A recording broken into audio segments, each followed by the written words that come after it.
В парк Езеро изникнаха 21 композиции с над 80 представители на фауната. Панди, лемури, африкански слонове, папагали и лъвове са сред пясъчните фигури, които вече очакват своите посетители на фестивала.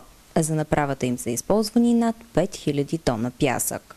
Взимахме много стабилно количество тази година допълнително и с това де-факто минахме в, така мога да кажа, по-горна категория, защото големите фестивали наистина се правят с такова количество пясък. Фестивала ни става така един от квалитетните в Европа. Майсторите на пясъчното изкуство бяха от Русия, Украйна, Полша, Португалия, Чехия, Холандия, Словакия, Австралия и Турция. Традиционно имаше и българско участие.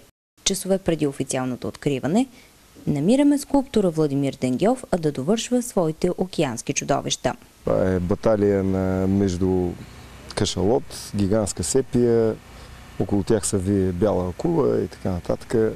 В основите стоят вкаменелости на праисторически океански чудовища, като идеята на композицията е връзката между вековете.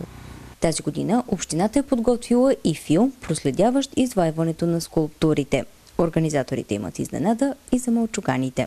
Всяка събота скулптор ще помага на деца да ваят малки пясъчни фигурки.